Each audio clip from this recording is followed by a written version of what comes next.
Hello, everyone, and thank you all for joining us today. We're looking forward to our discussion on how to select the right tower for each type of deployment.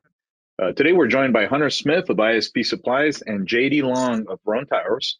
They prepared some information to cover, including some general tower deployment info, and we'll also cover details of the Rohn G-Series, RSL, and RT towers, and a lot more.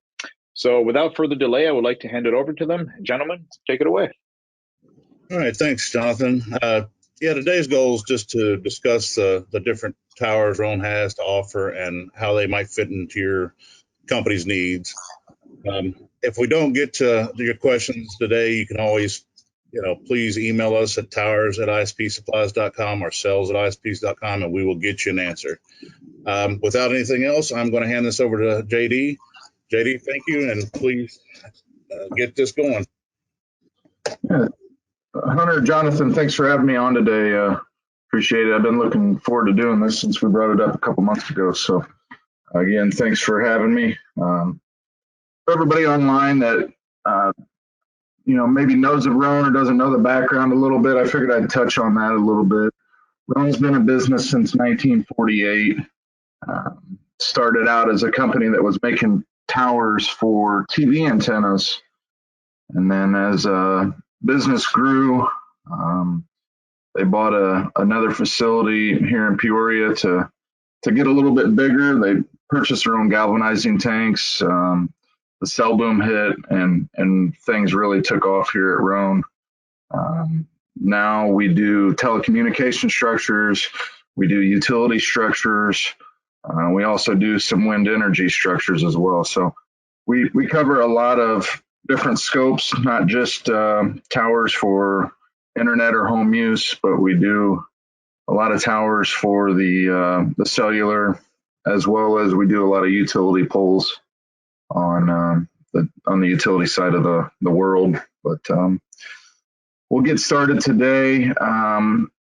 As Jonathan mentioned, we'll touch on our G-Series line, our RSL, our RTL, and then a couple other lines we'll mention just so you guys are aware that what we have. But the main goal today is to try and learn how to, what tower is right for you.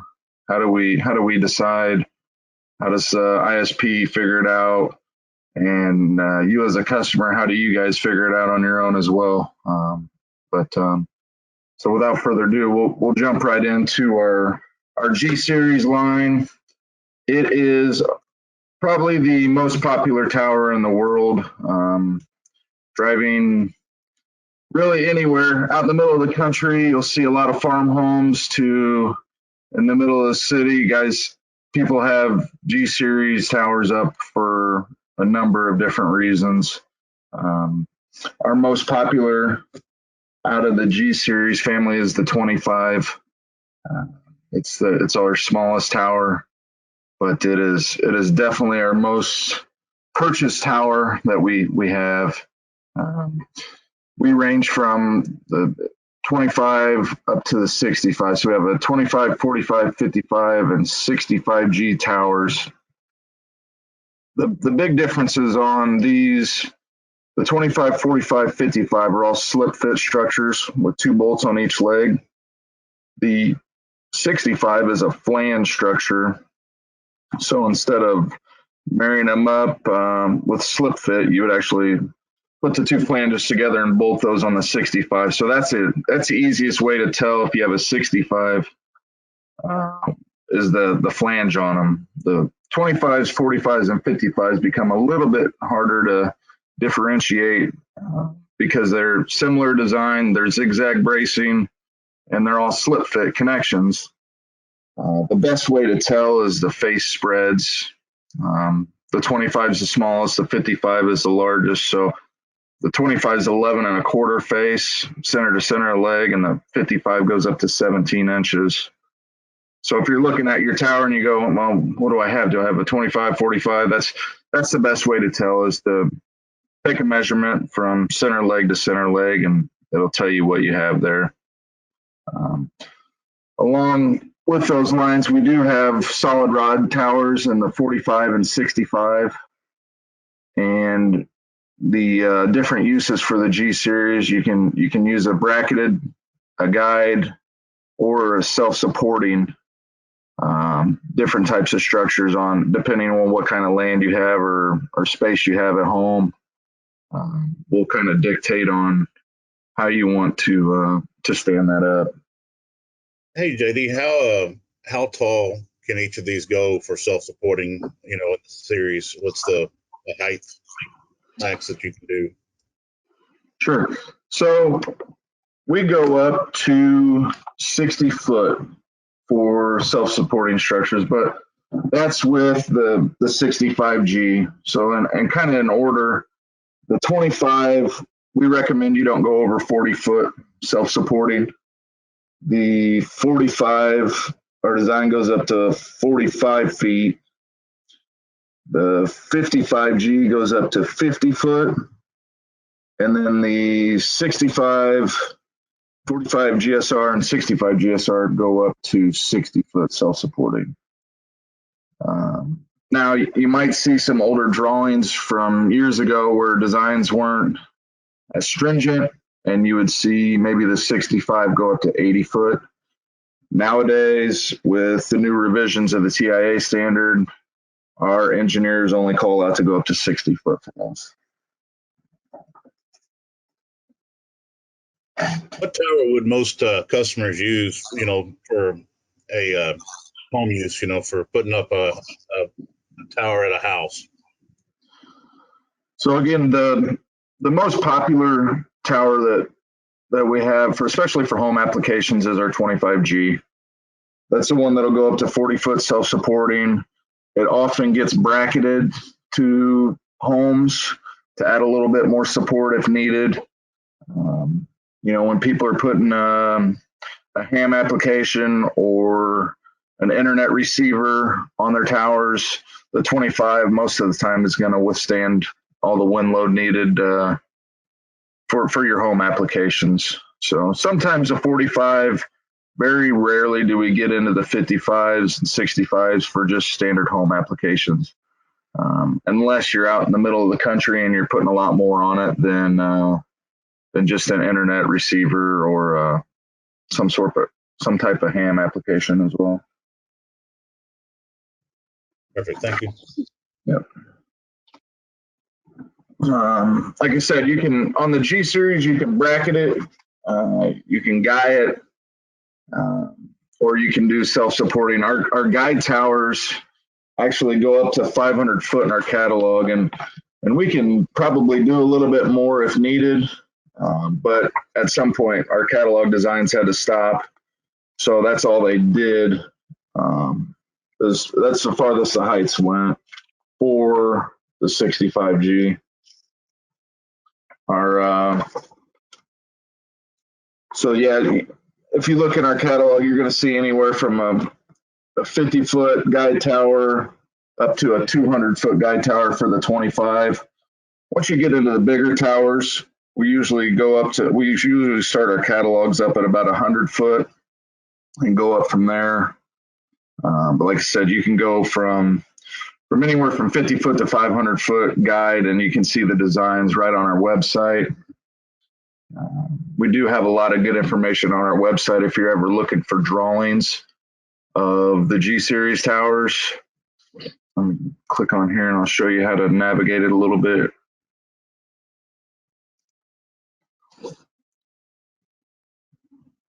So on our website, in the top left-hand corner, it'll say products. You click on that and you can go into either self-supporting or guide structures, one of the two. And you can click on G series, or underneath guide, it actually breaks everything off into 25, 45, 55, etc. This is our self-supporting page. And one thing on the design side of things, I wanted to make sure we talked about when we're assembling the 25s. Hunter and I had this conversation the other day that we want to make sure that there is some drainage at the bottom of the concrete so that water doesn't get in those legs and crack.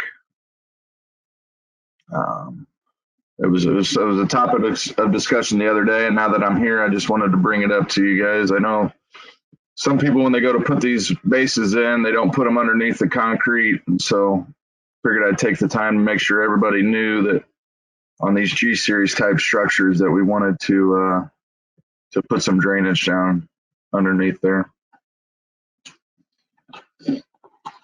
But as you can see on our website, you can go through, you can see the loads, and all the different sections that are on there as well. That was on the assembly. On the design side is where all the loading is. And that's another thing I like to touch on today is how do you read these charts? You know, it comes back, we were talking about what tower is best for you. Well, a lot of times we need to know what the loading is and your wind loading to figure out, hey, will the 25 work? Will the 45 or 55 need to be the case? So the two main things you'll need to know is your location, so you get your wind speed, and then your antenna EPAs. So once you know what antenna you're putting on your tower, more than likely you can look at the spec sheet and it'll tell you your wind loading for that antenna. So then you can pop on our website and you say, okay, my wind speed is 115 miles an hour for my area. I need a 30-foot tower. Okay, so then I'm gonna go over, and this 25G at 30 foot, 115 mile an hour wind can hold 4 square foot of loading at the top of the structure. Hey, JD, what's the difference between exposure B and C? Sure.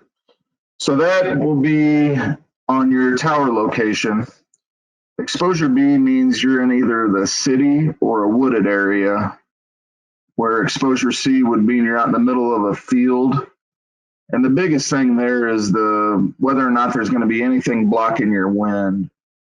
So if you think about standing out in the middle of a field, it's always windier than it is standing in the woods. You don't have any trees slowing the wind down. You don't have any buildings slowing the wind down. So that's why you see the loads on exposure B a little bit higher than exposure C, because they take into consideration that wind speed's going to get blocked and slow down a little bit there. So those are the differences on your loading. So we use Google Earth a lot, and we'll type in your tower location or the lats and longs, whatever you guys provide to us, and we'll look and see what's around it in a 2-mile circle, and that's how we get to the exposure B, C, or there is an exposure D as well. We don't use that on our catalog designs though, but that's near an ocean or a large lake that has like 2 miles of water unobstructed in line with your tower there. There's some other criteria that go along with that, but exposure B and C handles 98% of the country. So that's why we only went with those two on our catalog designs. Hunter, you got anything on these the loadings that you'd want to talk about?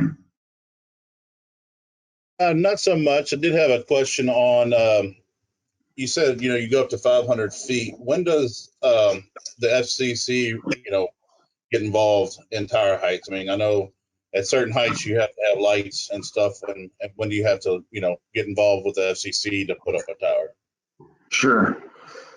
So if I was going to put up a tower that was probably any taller than my house, or, if I had a bunch of trees around and I was getting over a tree line, I would go, and before I started, I would talk to the county building officials and bring them some of these designs on our website and say, here's our designs, here's the tower I'm using, just to make sure that they don't need any additional information. Sometimes they need drawings sealed from an engineer.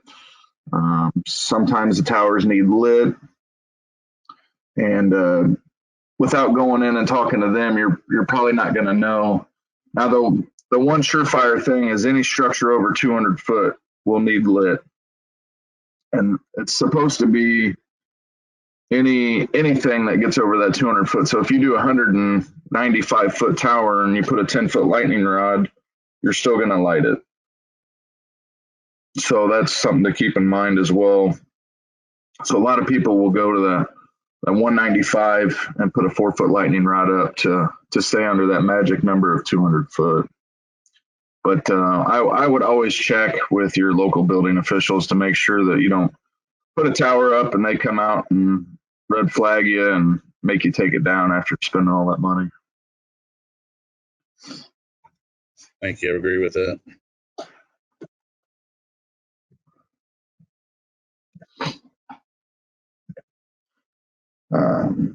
You have anything else on the G series, Hunter, you want to touch on before we kind of move on to the RSL? Or Yeah, the only question I'd have is when you're building a G series tower and you're putting in a concrete, what is there a base that you would say, hey, you need to go with this base, or is it better to bury a 10-foot section, or is there a difference at all? Yep. So that kind of depends on if we're going to do self-supporting or guide or even bracketed. A lot of people, instead of purchasing a short base or a concrete plate, will just go ahead and bury a 10-foot section in the ground about 5 foot down. That's perfectly okay with Rohn if you do that. You don't lose any capacity when you do that. You can use a short base. You can use a 10-foot section. For bracketed and guide structures, you can use the concrete base plates. All those things are fine. It's more of a preference for whoever's putting in your tower. One thing to note, I guess, if you do use a 10-foot base section, it's a little easier to measure whether or not the tower is going to be plumb instead of using a short base section where you only got 5 or 6 inches sticking out of the ground. That 10-foot section will be sticking up 5 foot above ground, so it's makes it a little bit easier to put a longer level on it and give yourself a better shot of going straight up and down with the tower. But there are a lot of different options. It ultimately comes down to the contractor. What's their preference? What have they done in the past? What do they like to do? I would check with if you're not doing it yourself, I would check with your contractor first to say, hey, what base do you want me to buy? And if they don't have a preference, I'd probably go with a short base or that 10-foot section, depending on what heights you need to go with. I know especially if you're going with a 5-foot section at the top, that'll kind of alleviate the need for buying a shorter section, as you can just split that base and go up to get your 45 or 55-foot tower that you would need. Yeah. Got one more question here. When would you use a 6520G rather than a 65G tower? Yeah, that's a common question for us. Again, I'm going to go back to your contractor letting you know how they want to install it and what equipment they have. Structurally, there's no difference between the two, whether you use a 20-foot section of 65 or marrying up to 10-foot sections. Still going to hold the same load, but some contractor might not have the capability of doing a pick of a 20-foot section or a 40-foot section, so they can only go up 10 foot at a time. And so those are the things that you just have to be mindful of when you're ordering, and talk to your contractor who's going to put the tower up. Say, hey, I can get it either way. What's best for you, type thing. So again, you don't lose any capacity. It's just, hey, can the contractor handle lifting the 20 foot instead of the 10? Do you have space at the site where you only can go with a 20 foot or only a 10 foot section? Those things that'll kind of dictate that more than the design would. Okay. Here's another one. How do you know how far to put your guy wires, your anchor rods for your guy wires out? And is it better to use the big grips or, with cable clamps? Sure. So the first question on the guy wire placements, we have, if you call us up and say, hey, I need a 100-foot tower, our standard design is going to put the guy radius at 80 foot from the base of the tower. So in every direction, we'll go out 80% of the tower height, and that will be where the anchors go. Now you can get into custom designs where you call me up and say, hey, I only have 60 foot. Can you do a design with a 60% guy radius instead of an 80%? Yes, we can. It just turns into a custom job where our catalog designs are not going to cover the additional loads that the guy wires bring. And it's just going to take some more engineering time to do that. The second question, Hunter, was big grips? Big grips are the cable clamps that you can buy at any hardware store. Yeah, so in every design that I've ever seen from Rohn, we use big grips for our designs. I can't really comment on what the wire clamps are going to do for the design compared to the big grips, because all of our designs use big grips. So if you were calling to say, hey, what should I use, I'm going to tell you to use big grips every time, because that's what we use in our design. Another one, do you have a recommendation on, like, when you're tensioning those things up? I mean, I know we always use, the scopes and all that to make sure we're straight. Is there recommendations on amount of tension on guy wires? I believe the magic number is 10% of the strength of the wire. And that obviously will vary on what the thicknesses of the wires and the strands are. If you have one in doubt, or you can call me up, Hunter, and I'll get with engineering and get you that exact total. I'm sure they have a chart somewhere that says, hey, if you're using this size wire, this is the tensioning. And it changes with the temperature, believe it or not, where as the temperature goes up or down, those numbers will change as well. But the start is the 10% of the wire strength. Perfect.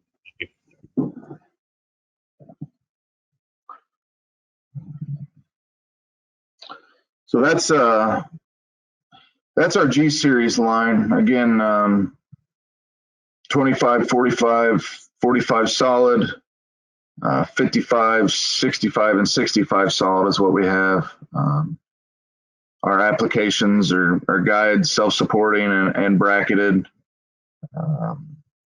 That's our most common tower that we use at the house, at the farm, for home internet.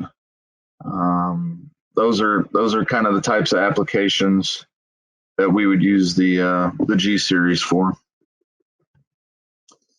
So moving on to our next product line, it's called the RSL tower. This is kind of a step in between the G series and our carrier towers that you see along the sides of the interstates with 3 or 4 cell carrier loads on it. This tower is kind of made to separate or fill in the void between those two different types of towers. The RSL's it's a formed angle leg with bolt-on braces. So if you see a tower that's got a Rohn tag on it, but it's got like a U-shaped leg, more than likely it's this RSL tower. It goes from 10 foot to 100 foot. And as you can see in this chart on the left-hand side, clicked on the wrong button. Bear with me here. Let's go to this here. There we go. So there's 10 different sections here. And so say if you wanted a 70-foot tower, you have 4 different options to get to that 70 foot. You can start with the 1 and go down to the 7, or you could start with the section 4 and go down to the 10, or anywhere in between those and get your 70 foot tower. If we kind of always recommend that you get with the 10 base, just in case 2 years, 3 years down the road, you want to go from a 50 foot tower to an 80 foot tower. It'll be a lot cheaper for you just to buy, the 3 10-foot sections, knowing that you already have the base for that taller structure in the ground. But if you know that, hey, I'm only going to ever need 30 foot, I'm only ever going to put one antenna on it, I don't really need it, then you can go with the lighter side and put the smaller foundations in for this. But again, this was kind of developed to say, you know what, I still need internet, but I have a bunch of tall trees around. I got to get up to 90 foot, but I don't want to put in a structure that has, a 15 or 20 foot base. What can we do to make this work? And you can see our designs are still the same charts like it is on our G series. So you pick your height, you pick your exposure, you pick your wind speed, and then it'll go down and it'll tell you how much square foot load that you can handle. As you scroll down here, you'll see, that there's some bolt kits that go on this. One big difference between the RSL and the G series, the G series sections are welded and the RSL is bolted. Makes it nice for a 100-foot tower to be able to ship on an LTL trailer and not have to go on a flatbed, to save you some serious money on shipping as they come broken down. So you just got to think it's a big erector set, marry up to sections and pick it and go on from there. But you'll receive, the bundles of your bracing wrapped together, and then all the legs will be stacked on top of each other with the hardware carton is how this comes. So again, the RSL you'll have to put together in the field. It does not come assembled. Hey JD, where would somebody use this tower? I mean, is this something you would set up and load it up with antennas for a WISP, or is this more of home use? What does this fit in for a customer to purchase? Yeah, so it depends probably on the height that you're using. I really think this is kind of an extension of the G series, so we see this a lot at home uses for customers that need to get up in the 80, 90, 100 foot, or some of the lighter WISP applications, where they need to get 100 foot, but they're putting something small on the top of it. You're not going to put a couple 4-foot dishes on the top of this tower at 100 foot. But at 30 foot, you could probably do that. So it varies on your antenna height and what your needs are, but you could do a little bit different. But the 100 foot would be more along the lines of the G series, the lighter loads. Once you get into the 20, 30, 40 foot range, you can start putting some of the dish loading on there if that's what you're needing at a shorter height. But a lot of times we see that those at higher heights, and so you'll need a little bit bigger structure than the RSL if you're going to put dishes up at the top there.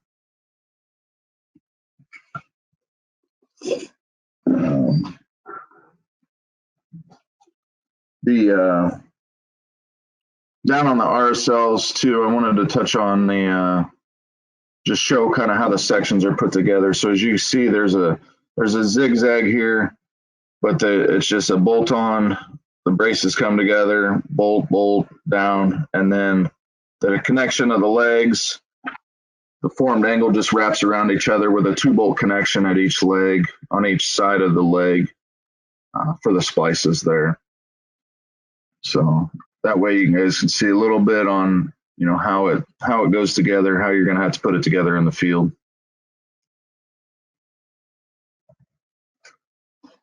JD, what's the bases? I know there's two bases for this tower. There's one that's already you bury, and the other one's just what would be the benefit of one or the other? Great question there. Let me go back to my slideshow here because it shows both pictures on one page. When you go to order the RSL, one of the things you have to decide as a customer is, do I want a short base or do I want an anchor base? This middle photo here is showing you a picture of the short base. It's one piece you set in the ground. There is a angle that comes across right below the grade of the concrete. And you have to make sure that's level, or as your tower goes up, you're going to have a tower that's leaning a little bit. So that's the short base installation. The anchor base in the bottom right-hand corner will have anchors that come down with a template that we give you to keep the bolt circles in line. Then there's a little stub that comes up that'll marry up the legs. One good part I like about the anchor system is there's some leveling nuts that go above the concrete where it gives you a little bit of freedom to be out of plumb with your installation of the anchors, and it'll give you, there's not a ton, but there is a little bit of room. So again, this would be something you want to talk to your contractor about and say, hey, here are the two options. I have a short base or an anchor base. What are you most comfortable putting in the ground? And that's what I would go from. One thing to notice when you're ordering these kit numbers, the short base is a RSB, and then it has a number behind it, and it's 02, 03, 04, all the way down to 10. So it stands for Rohn short base, and then the section number of the base. So if you're doing a 10 base, then you would get the RSB 10. If you're doing a 20-foot tower with the section 1 and section 2, you would do an RSB 02 section. And same thing for the anchor rods. It'll be the RAL and then the section number corresponding, and that shows that in the chart as well. So again, just talk to your contractor or say, hey, that I'm more familiar with the short base. That's what I want to go with, or I like to do the anchors. Personal preferences, it doesn't change the design at all on these either. Do they the anchor bolts? Do they come with a template so you know where to put them and they're all lined up right and everything? Yes.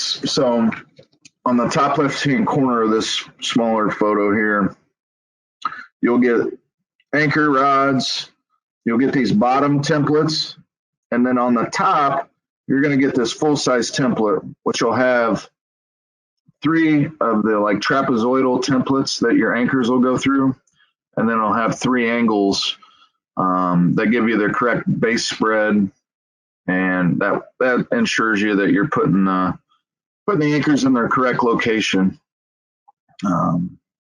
We actually do, if we have a fix if you put the templates in wrong, because there is a way to do it, but we have a stub fix. So if for whatever reason, if you happen to put in your anchors in the incorrect forms, give Hunter a call and give us a call, because we'll be able to get you a stub fix to get you fixed.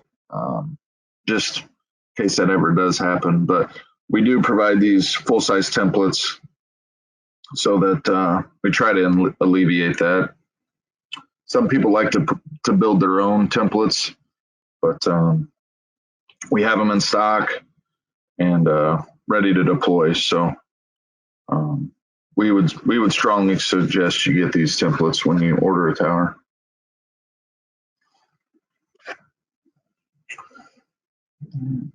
Hunter, anything else on the RSL you want to touch on? I believe that's pretty well covers that one for now. I mean, I don't think there's anything else that we need to touch up on. Then we can move to the RT series. All right. So our latest design kind of updated the old SSV design. So for years and years, the Rohn self-support tower was the SSV. About 5 years ago, our engineering team wanted to optimize the tower design a little bit, and so they came out with the RTL tower. Our catalog tower goes from 40 foot to 190 foot. Again, it basically takes from that 25 at 40 foot, and then it'll go up to the 190 so that we're keeping it under lights. Everything above that, we'll just custom design a structure for you.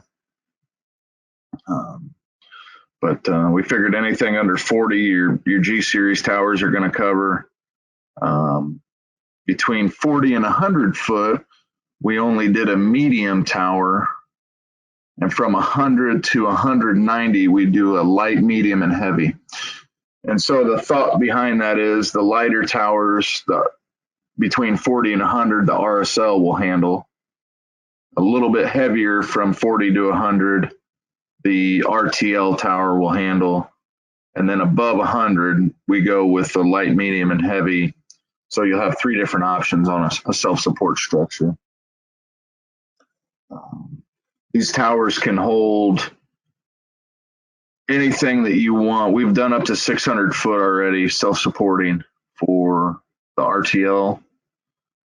So if you call and tell Hunter, hey, I need a 250 foot self-support tower, we can do that, no problem. It's just it would turn into a custom structure at that point. But I would like to go into the website a little bit and show you the designs of it. Let me go this way so I can show you guys how to navigate it. Again, so products, self-supporting, RTL. And if you go down underneath the picture, it's going to show you little tabs, 40 all the way to 190.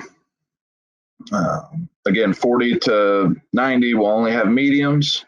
Once you hit the 100, you're going to have 3 different tower designs, and you'll see those in the bottom right-hand corner where it's light, medium, and heavy. So our heavy 100-footer is a base spread of almost 11 foot, where if you go up to our light, it's closer to 9. Our load charts are the same, right? It's know your wind speed, here's your exposure, marry the 2 up, and that's what loading you can put at the top of your tower. So at 110 mile an hour wind, exposure B, you can put 68 square foot of load at the top of the structure. I think that's one thing that people struggle with, is how to read our loading charts. So wanted to make sure that we touched on that today. Our RTL will also come with anchors. They will not come with a short base for these structures. We only do anchors, and we will provide a full-size template for these as well. There are some cases where we won't quote a full-size template, but the customer will have to drive that. If you call up Hunter and ask him for a 100-foot RTL tower, he's going to put on the quote for a full-size template. For the little bit difference in cost, to add the security and knowing that your tower is going to stand on those anchors, I think is very important. So that's why we provide it with every quote, unless it's not asked for anymore. So these have the same adjustment. Is it more adjustment than the RSL tower? Or is it about the same in the base? I think it's a little bit more, especially as you get into the taller structures. Your pier projection here you're going to have a little bit larger anchors, and the larger the anchor, the larger the movement can be on the base nut. So if you look at this, it's 3/4 of an inch for the anchor rod. That means that the nut at the very bottom can have no more than 3/4 of an inch spacing from the top of the concrete to the bottom of that nut. So as you go up from an inch or inch and a half or even 2 inch, then you start getting more room for air as you're getting into the larger structures. So it really kind of moves up with the bigger the tower, the more tolerance that you have to play with.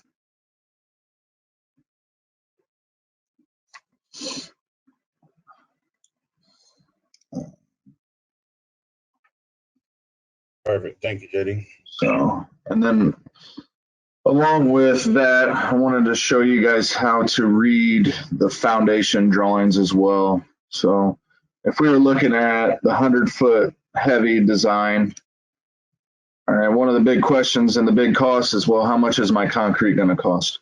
So we go down to our foundation drawings, which are on every one of these pages. You have a mat with raised pier, you have a solid mat, and you have a caisson. And some of these you're not going to have opportunities to put,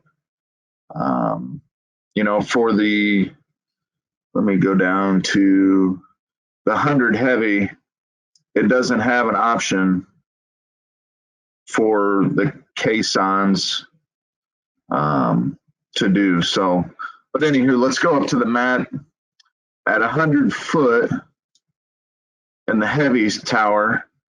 We would run over and you see it's foundation ID M3. So all the information for your concrete width, your pier diameters, your mat thickness, the rebar sizes, everything's all in this chart right here, and it'll marry up with the letters down here. So you can see W is here, your mat thickness T, your dimension Y for the depth of the foundation, and then the diameter of your piers. All these dimensions are up in this chart. So you find your light, medium, or heavy. It's a heavy. You go down to find your tower height of 100. All right, my pier diameter is 2.5 feet. The depth below grade is 5 foot. My mat width is 16.75. My rebar size 10 number 6 for the verticals. Down on the bottom left-hand side, it shows you all your vertical spacing, the horizontal spacing. So everything you need to build your foundation is right here on these drawings. So it's all nice in one spot. It's just getting everybody accustomed to how to read those drawings. So again, everything is right here on our website. It's a really good tool to have. And if you have questions, by all means, email or call Hunter. And if he can't take care of you, he'll get it over to me, and we'll definitely get you guys taken care of here. Hey, JD, why and when would you need stamp drawings for a tower? What's the reasoning behind having to get a certified stamp drawing? Yep, so that will be completely up to your county building inspectors. Some are more stringent. Some counties have codes that say you have to have a PE or an SE seal to put anything up above X amount of feet. Or just like if you're building a house or a building, you have to have, drawings and seals. So again, as I said earlier on, if you're going to put a tower up, I would strongly suggest you going in and talking to your building inspector and saying, hey, this is what I plan on doing. What do you need from me to make sure that there's no hiccups on the back end? Everything that you see on our website, we can seal.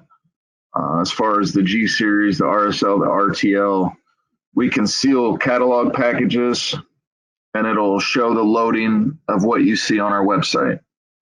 Now, some counties will come back and say, well, no, I need to know, I got to see exactly what antennas you're putting on it, what height, what lines you're putting on the tower. I need all that in your design package. And we can do that as well. It's just that'll turn into a custom design package, which takes a little bit more engineering time. It's a little bit more expensive, but we can do it both ways. So anything that your county building inspector could throw at you, we've probably already seen and have a way around fixing it or getting you the right answer. But a lot of times you'll need a sealed design package. And most of the time for smaller structures, the catalog seal, which is the cheaper of the two, will work for you. but sometimes they need to have a site location and a loading that you're putting on the tower called out before they'll accept it. But there's no, Rohn requires you to have a sealed design here. No, that everything comes from your county building inspectors, your county codes. Perfect. Thank you. Let's see. Hunter, do you have anything on the RTLs you want to go over? No, the only question I would I've seen come up a little bit is where would you put these towers, like in harsh areas, where there's salt water, or there's high winds, heavy snows, different things like that. Yep. So our G series structures, all the way through our RTL structures, are galvanized. And our galvanizing processes have changed over the years to make sure that we're galvanizing the insides and outsides of all the braces and the angles and the pipes and the tubes, so that rusting is slowed down. Galvanizing doesn't last forever, but it does last a long time if you maintain it. And so I'm not necessarily scared to put a G series or an RTL tower on the coast, as long as the wind loads can handle it. As far as because there is protection against the weather with the galvanizing. As long as you maintain those, we tell everybody every 6 months you should maintain your tower. But if you're on the coast where you're dealing with salt water a lot, you might do it once a quarter. Go out there, climb it. If you see a rust area, we recommend everybody, when you go to inspect your towers, take a couple extra bolts and a wire brush and some cold galv. And if you see a rust spot starting to develop, take your wire brush, clean it off, and hit it with that cold galvanizing, and your tower should last for many moons. You recommend to check these. How often should you check your towers and inspect to make sure that there's no rust and stuff? Yeah, we tell everybody every 6 months you should go out and put eyes on all your bolt connections, check your galvanizing to see how everything's holding up. Make sure there's no loose bolts. So again, if that's for 95% of the country, if you're on the coast and you want your tower to last for 60, 70 years, then you might do it 3 times a year or 4 times a year instead of twice. But it's if you hit to clear off those spots and hit it with cold galv, they'll stand forever. And then as far as the higher winds and the coastals, all that kind of goes back to calling us up or calling Hunter up and saying, "Hey Hunter, I'm putting a tower right here on the coast. This is what I'm putting on it. What's my wind speed? Can this tower hold it?" Because we don't want to overload a tower and then a storm come through and it gets knocked over, somebody gets hurt, property gets damaged or lost. So we want to design it, get you the right structure the first time, and make sure that there's no issues when you guys put these towers up. So whenever in doubt, give Hunter a call, give him the location and what you're putting on the tower, and we can get with our engineering team to make sure that you guys are getting the tower that you need. Right.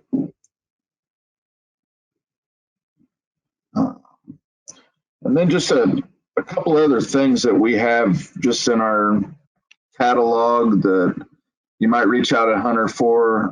If you got a real small area where you can't put a 10 foot by 10 foot foundation, a direct embed, a light duty pole might be an answer for you. We do design those. more for our utility team than our telecom, but we do manufacture poles for telecommunications as well. We do have a line of roof mounts, also telescoping masts if you're doing something real light. And say in your backyard, you have just one little bitty antenna that you want to put up and take down. These telescoping masts might be something you could use. And then this is a custom sheet that we send out. I think I've sent it to Hunter a couple times when he's had somebody call in for a custom structure, and it kind of gives you the details of, you know, what do we need to have so that we can make sure that we're getting you the right tower.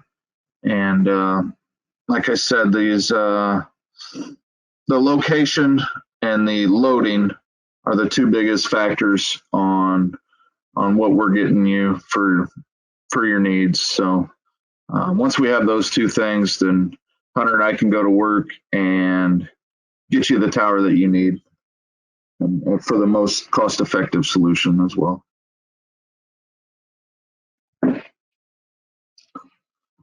Hunter, do you guys have any other questions coming through? I think that was pretty good. The last question I have would be, why should someone choose Rohn over competitors? What's makes y'all special that would send customers your way going, hey, this is the way to go? Sure. Well, as you know, I always like to tell everybody we've kind of withstood the test of time a little bit. As I said earlier, the doors opened in 1948, and they haven't fully ever closed. They went through some peaks and valleys, but we've always stayed open, and we don't have any plans on going anywhere. So, you know, you buy a Rohn tower, and 10 years from now, you're still going to be able to call up Rohn and get somebody on the phone that can help you through whatever you need, whether it's finding old drawings or anything else. Also, 100% of our manufacturing is done in Peoria, Illinois. There's nothing we do outside. So anything that gets made, anything that gets welded is getting done right here in the middle of the U.S. in Peoria, Illinois. So I think that's a big benefit as well. And lastly, I think, you know, everybody's human. Everybody makes mistakes, but I really do believe that, you know, when we make a mistake, we do everything we can to make it right and into our customers' eyes. So, you know, if something comes up and we get notified about it, we're going to try and make it right and alleviate it from being wrong in the future as well. So I think we've built a really good quality team here that's continued to work out the kinks, and that's a never-ending job. But I really do think that you know, our company as a whole, all the way from our owners down, want to make sure that we get it right. If we don't get it right, that we make it right, and then don't mess it up again in the future. So those would be my three big bullets for why Rohn. Perfect. Excellent.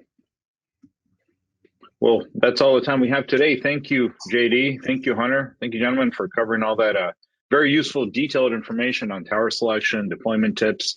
This was really an excellent webinar. It covered a lot of topics that we received tons of questions on. So we're very excited to be able to share this online. We will be uploading this recording of this webinar to our YouTube channel at youtube.com/ISP Supplies. And we'll also share it on social media. So please make sure to subscribe and follow us. And if anyone would like a quote or has any additional questions, please shoot us an email at sales@ispsupplies.com, or you can give us a call at 855-WISP-PRO. That's 855-947-7776. And one of our in-house tower specialists will be able to assist you. And I also wanted to thank everyone who took the time to join us today. Wishing everybody a great rest of your week and happy holidays. Until next time.